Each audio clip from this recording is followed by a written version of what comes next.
Then you see a pack of Hell's Angels going by, people are going to want to look. Next thing you know, cars, because they're just staring at us and not paying attention to stop traffic. If you wanted to break the law on an everyday norm, you should have joined a street gang. That's what they're known for. That's what they do. You're not allowed to steal cars on my block. We steal those cars. I mean, it was so bad by us in Vegas. I was in the pool swimming, and the guys came back, "Hey, Pee-wee, the cops are here. They want to talk to you." I said, "Well, go talk to them. Find out what they want." And they came back, they go, "They want to talk to you." Typically, if you leave the club, if you haven't been in for 10 years, you're automatically out back. Got put out in 2006, back in 2007, wound up going into Cannon 2011. Came out of there, I had 4.5 years to walk off with zero support from that club.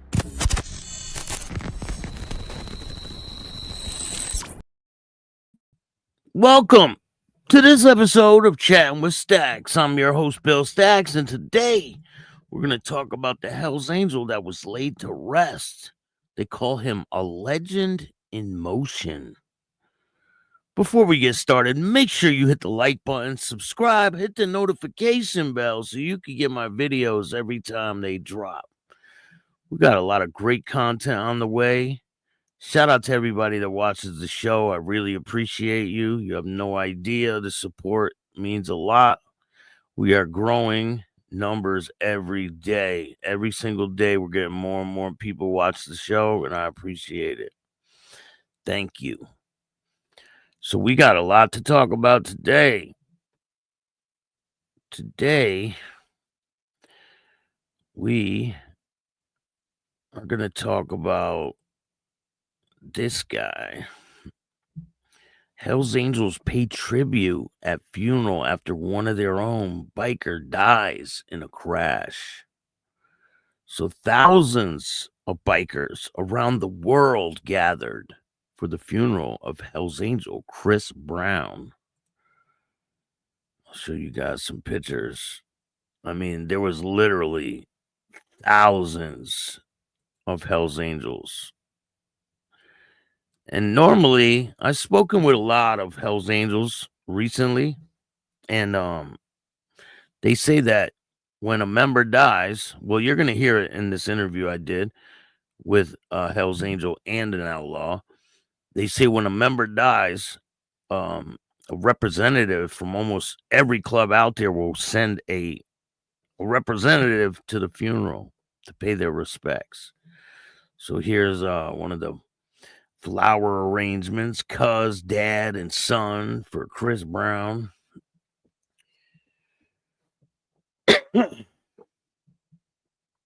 They said that the casket said AFFA on it.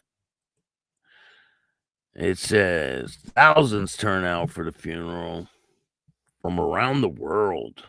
Dad of two. So he was father of two. He was 37 when he died in a motorcycle crash on his way home from work. His Harley Davidson was involved in an accident on April 7th. Chris suffered critical injuries and died in the hospital 3 days later. A proud member of the Hells Angels Motorcycle Club, he was honored by riders at his funeral in South Shields. So it's a pretty big thing when these members get a Hell's Angel funeral.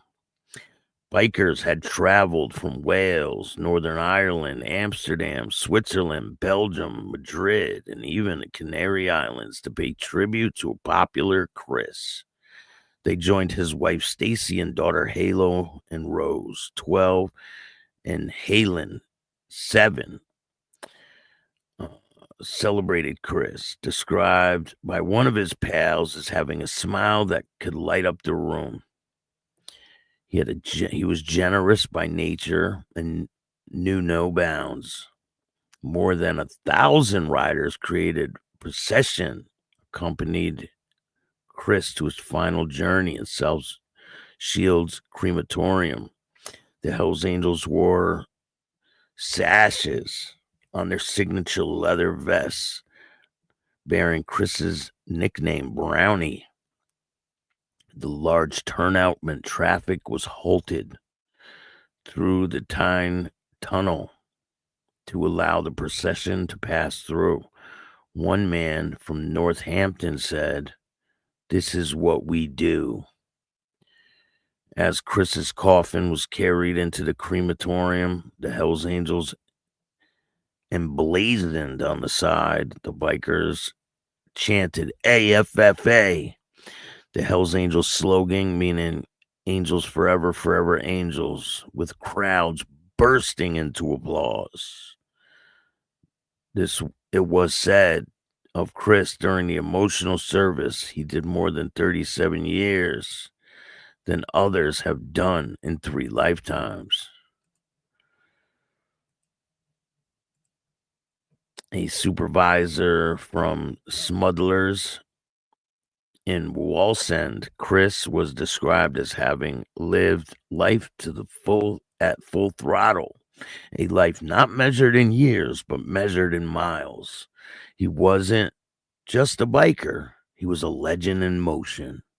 His love for motorbikes wasn't just a passion, it was a way of life. The celebrant added, Chris would always say when his time was up, he wanted to go on his bike.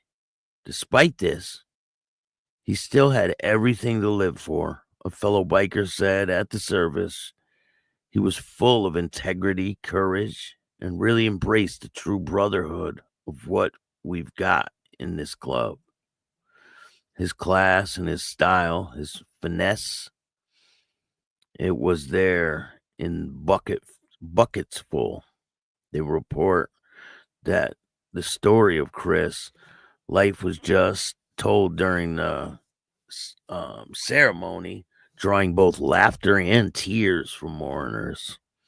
Even as a child, he had no fear. With his passion for bikes starting at the tender age of 7, but his wife and girls were what his world revolved around and where he found the greatest joy to celebrate. His wife, Stacey, previously said of her husband, nobody had a bad word to say about Chris. He was such a kind person. He would do anything for anyone. And he was such a family man, too, especially to me and our children. Anybody who met him, this is why it has properly shook the town, because anybody who met him loved him. He was a proper, genuine person. Stacey has decided to take on the 3 Peak Challenge on Saturday, June 21st, which is also the summer solstice in Chris's memory. Fundraising for Newcastle upon Tyne Hospital, NHS charity. At the time of writing, more than an incredible $16.5 thousand was raised, demonstrating how very loved Chris was by all who knew him. It's a really sad situation, you know. He died on his bike. He got into an accident. I think it was 3 days later he passed away. Really sad situation. And he had kids, and it's crazy. And it's crazy how many people show up to something like this. I mean, when you're a member of this club, I don't know because I'm not a member, and but I've seen a lot of different people that pass away, and the amount of support that the family gets and everything. Breeze, what's going on, man? How are you? Lindsay, how are you? Happy Mother's Day to all the mothers out there. I apologize, I wasn't on yesterday. I was busy. We got Earl, what's going on? Spider, how are you? Great show. Thank you. Appreciate it. We're just showing our respect to this guy that passed away. And we're going to talk about a couple different things. We're also going to talk about the shooting that happened up in Canada and the things people are saying. And we're going to talk about the South Carolina inmate who was killed by firing squad. Execution was botched. The bullets missed his heart. We're going to talk about that too. Got a lot of interviews to drop. Nancy's right here in back of me, chilling. I think she's sleeping. She's sleeping. Nancy's doing great. She says what up to all the people out there. So let's get into it. We're going to talk about this guy. The alleged Hells Angel biker mourned after his death in a parking lot.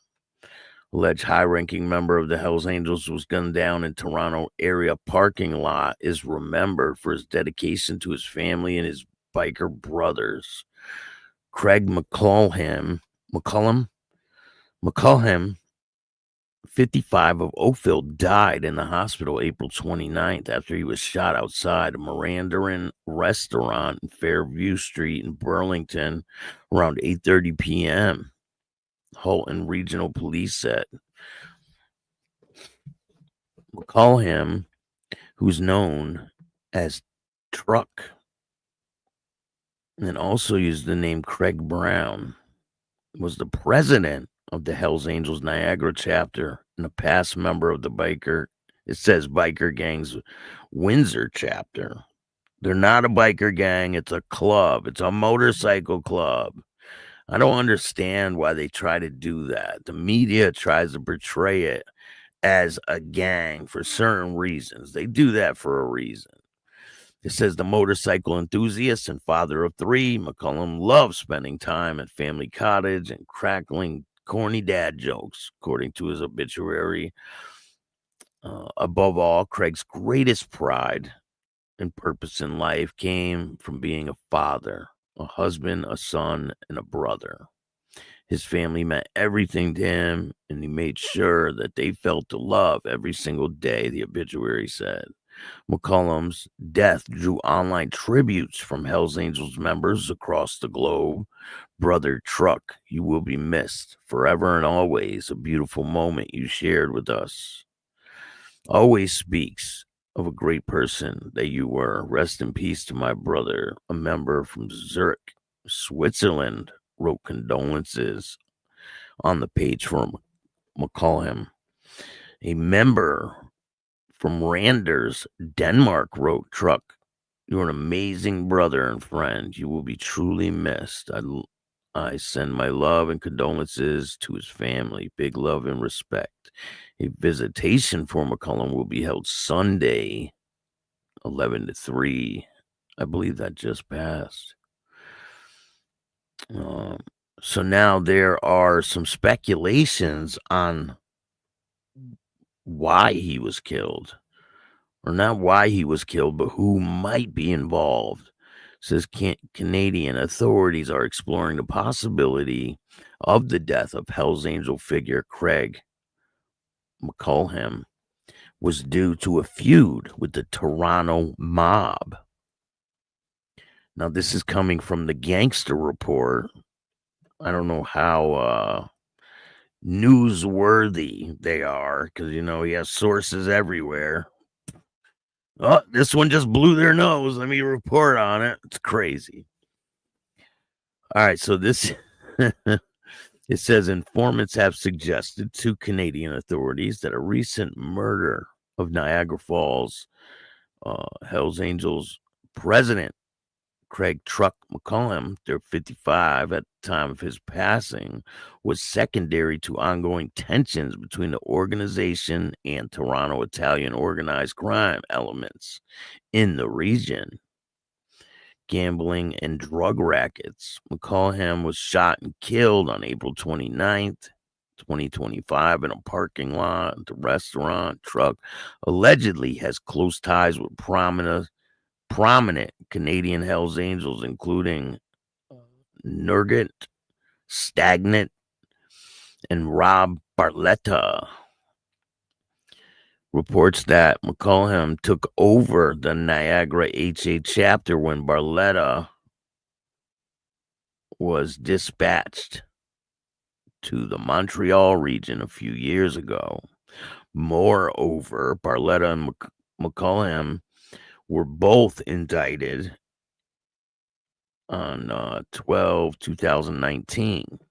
Project Hobart case associated with weapons and gambling charges. While these charges were ultimately dropped, some of the charges and documents in the case linked Barletta and McCollum to the Andromeda Group in Toronto, specifically bookmaking, loan sharking, and extortion. So that's pretty crazy. So according to this, there's a link to the mafia. But they have a big feud going on with the Blood family mafia up there in Canada. And they caught their leader, Ice Pick Trammell. We talked about him. Let me give a couple of shout outs. Shout out to all the Hells Angels out there that lost their brother. I send my condolences to you guys and his family. Mama Heather, how are you? 54 Wishbone, what's good? Top Dead Center, how are you? Thank you for joining me today. We got a lot of content on the way. We got a new one with Popcorn. It's pretty good. If you guys haven't heard, some dude went to his tattoo shop asking about a tattoo, and Popcorn took a picture of the back of his neck to show him where he would put the tattoo and whatever. The dude stole Popcorn's phone, and he obviously put the tracker thing on it and followed it a couple blocks away. And we talk about what happened, what transpired when he showed up at the house. So you don't want to miss that interview. If you want to watch the London, England Outlaws show, it's up there now on members, or you can watch it on Patreon. But if you want to see exclusive content, join the membership, and you will be able to see it first. The full interview, everything. You don't have to wait for it to be broken down, and you can see the whole thing right now. So let's talk about this guy. This is the guy that's in South Carolina. He was an inmate, right? He was in prison for killing a police officer, allegedly.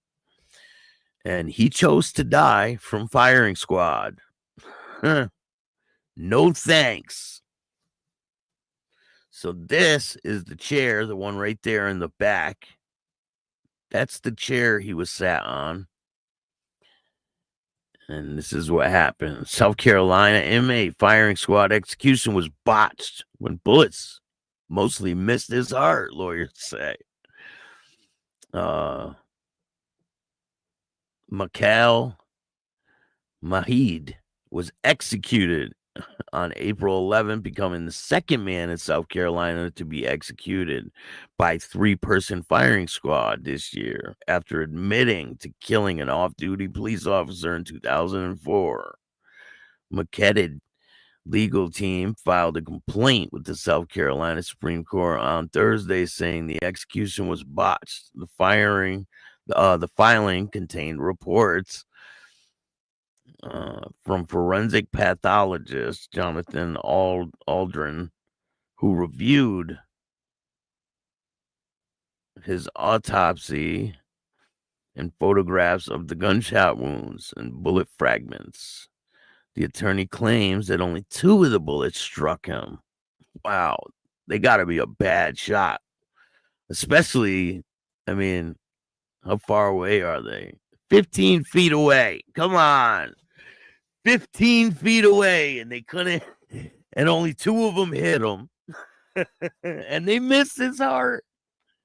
That's crazy. Insane. So this is the guy. They claim 2 of the bullets struck him, and that largely they missed his heart in such a way that he suffered long enough to violate constitutional law against cruel and unusual punishment. The South Carolina Department of Corrections says they don't care. I'm just joking. They commissioned an autopsy and found all three bullets. Oh, they all struck him. Autopsy found that all three bullets struck his heart, and other statement interpretation to what examination showed the cause of death is botched or unknown. The legal team wrote in their notice, did one member of the execution team miss entirely? Did they all not fire at all? How did the two who shot Mr. Mahid miss his heart? So they're arguing that, yes, they did hit, and they're saying, no, it didn't. Mahid's autopsy that was commissioned by the SCDOC performed Dr. Marcus Bradley showed the inmate only had 2 gunshot wounds, even though 3 bullets were simultaneously fired with no exit wounds. Bradley noted that one wound, labeled gunshot wound A, represented a pathway of 2 gunshots, meaning 2 bullets entered through the same exact hole. I mean, it's possible, right? I guess it's possible that 2 of the bullets could have went through the same hole. I guess, who knows? Arden, with 40-year career in forensic pathology, called this extraordinarily uncommon in his report. He wrote that even if both bullets had the same entrance wound, it would be larger and more irregular configuration than the typical wound of one projectile. The autopsy photograph in Mahid's wound showed 2 typical gunshot wounds. Arden said that his report, he spoke with Bradley on April 24th, who said he took the photograph of the gunshot wounds to document the unexpected findings. Bradley acknowledged that such an occurrence would be a remote, in his estimation, the report stated. A third doctor, forensic psychiatrist, or forensic pathologist, Dr. Carl Wigren, reviewed the autopsy for NPR, including the odds that 2 bullets entering through the same exact wound were pretty much a mystery. The SCDOC noted that there were no bullet fragments found in the execution room. Arden compared Mahid's wounds to Brad Sigmund's first South Carolina man executed by firing squad in the state on March 7th. Sigmund's execution marked the first death by firing squad in the U.S. in the past 15 years. Photographs of Sigmund's autopsy showed 3 separate entrance wounds, all in the center left of the chest, visibly higher than Mahid's wounds. The autopsy confirms that what I saw and heard. One of Mahid's attorneys, David Wise, said in a statement, Mahid suffered an excruciating death. We don't know what went wrong, but nothing about his execution was humane.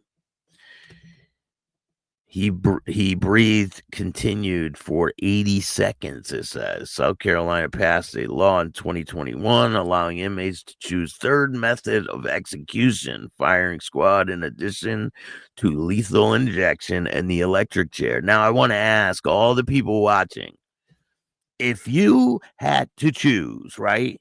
You were convicted of the crime and you get the death penalty. Which one would you choose? Firing squad, electrocution, or lethal injection? Which one would you choose?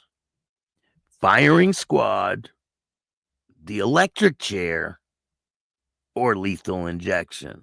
If you had 3 to pick from, which one would you pick? I want to know.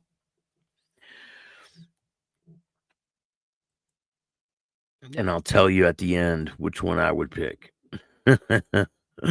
South Carolina passed the law, blah, blah, blah. Inmates challenged the law, but the state Supreme Court affirmed that legality of firing squad in 2024. The basis is that a person would suffer no longer than 15 seconds before going unconscious if shot in the heart. Arden testified, an expert in the case. The judge wrote that Arden's testimony established a 15-second period of time during which the inmate would suffer pain, unless there was a massive botch of the execution in which each member of the firing squad simply misses the inmate's heart. How come they don't make it like fix the guns onto some type of rig, right? Where it's aimed at the inmate, and then you have no chance of it missing. You have like a laser pointer, and it goes right on them. So then you don't have people aiming and all this crap, because then that defeats everything. It will take all of this bullshit out of the equation, because human error is always there. So you put the guns in some type of rig, right? Where one person presses a button and it pulls the triggers, and you have a laser on it and it goes right to his heart. That defeats everything. There will be no botched. Hey, so loud, what's going on? Mark, what's good? I want to know what you would pick.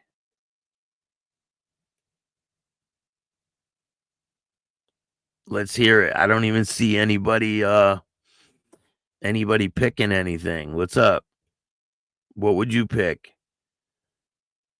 Firing squad, lethal injection, or the electric chair? What would you pick if you had to pick? If you were convicted of the crime and you had no choice, you were going to prison, lethal injection, firing squad, or the electric chair, which one would you pick?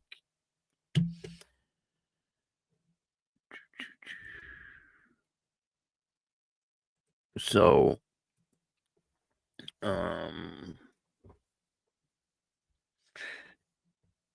in Mahid's execution witness reporters, they wrote that Mahid cried out as the shots hit him, his arms fixed. He groaned 2 more times. About 45 seconds after that, his breaths continued for about 80 seconds before he appeared to take one final gasp. The CSDOC autopsy said the bullet struck Mahid's heart in the right ventricle, as well as the diaphragm, left liver lobe, and pancreas, all areas of the lower chest and abdomen.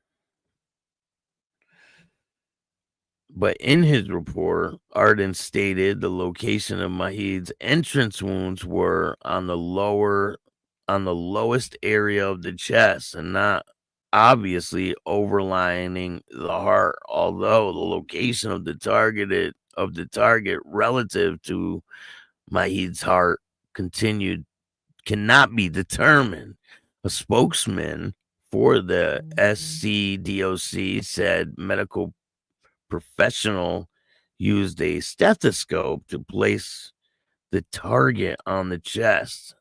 X-rays were conducted. Witness saw the target pushed into the wound in Mahid's chest compared to Sigmund's entrance wounds, which were all in the left center of the chest. Mahid's were visibly lower.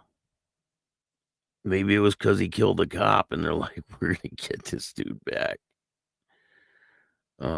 Arden said Bradley noted that he thought the entrance wounds would be higher in the chest and did not expect to find such a severe damage to the liver. Mahid's heart was left mostly completely intact. Hey, he could donate it. I mean, really doesn't matter. He's dead. He's gone. I mean, mission complete. Like, what's the problem? Don't do it again? Like, okay. Both the forensic medical evidence and the report's eyewitness observation of the execution corroborate that Mr. Mahid was alive and reacting longer than was intended or expected. The report concluded. Mahid's attorney said that in the notice that they felt obliged to share the information of Arden's report to the state court. The implications are horrifying for anyone facing the same choice. Weiss said in a statement, South Carolina refusal to acknowledge the failures with the execution cannot continue. The South Carolina Department of Correction confirmed that 25 people are currently on South Carolina's death row. In addition to a man has been sentenced to death, but is on death row in California as he is sentenced in both states. There are no current execution warrants in the state that could come soon. It's pretty crazy. Didn't California get rid of the death penalty too? I'm pretty sure they did. I thought they did. Right? Next. Mark's got it right. Art, what's good? You would pick firing squad? Yeah, but they missed this dude's heart. They shot him lower. Only 2 bullets hit him. They said only 2 bullets hit him. And they shot him lower. Like way underneath. Your heart's way up here. They shot him like down here. So what would other people pick? I want to hear it. What else? Like, what else?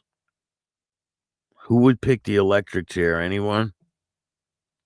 They missed on purpose because he killed the cop. I think that's what happened. I mean, shit, they could have shot him in the leg, right? Let him bleed out that way. What did they do then? Would anyone pick the electric chair?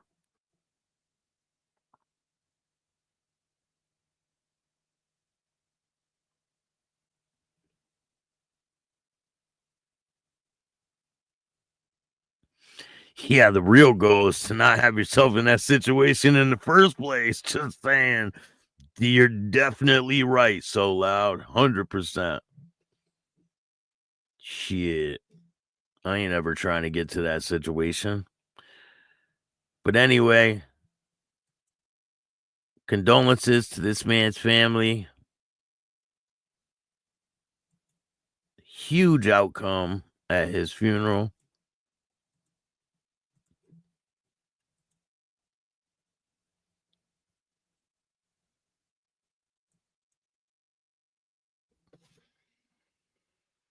The question I have, do the outlaws send a representative? And like people that they're maybe don't get along with so much, do they send a representative if someone passes away? I'm just curious. And I got a video to show you guys real quick. Check this out. This is a Hell's Angel in Alaska. Check this out.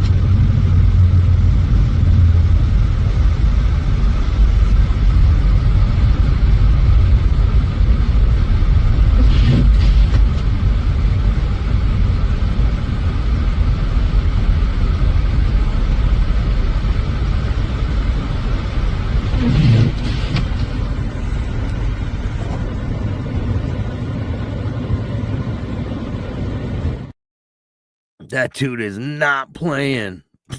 He'll make it to the party. Cindy, how are you? I hate getting shocked, Mark says. Only lightning I'm gonna ride is my Sportster. I would get either the electric chair. I don't know about lethal injection. That's kind of like being put down like a dog, you know what I'm saying? I don't know. Too bad they didn't have that other method that I can't say. They used to do it to everybody. Remember that one? That'd be pretty quick. Snap. Right? Shout out to everybody that watches the show. I got a lot of content for you guys. Go subscribe to Patreon. Go check it out. You guys will not be disappointed if you check Patreon out. There's a lot of great content over there I cannot post on YouTube. So go check out Patreon. And if you want to help the show out, if you want to donate, you can hit up the Cash App at Chattin with Staxx. And if you want to be a guest and tell your story on the show, hit up my email, BillStaxx2021, and we will make it happen. I appreciate your time. Thank you for joining me today. If you like this show, hit the like button, subscribe, hit the notification bell so you could get my videos every time they drop. And if you don't like this show, too fucking bad. Start your own podcast. I appreciate all you guys. And remember, don't be a bitch. And all new at 5, a major organized crime bust. 23 people under arrest now accused of stealing guns and cash. Today, police revealed 4 organized crime groups are wreaking havoc. From aggravated robbery to kidnapping, burglary, and more. Let's take a look at this. New pictures from court documents in this case. These are a few of the people who have been charged. And investigators say the money, tens of thousands of dollars, is all stolen.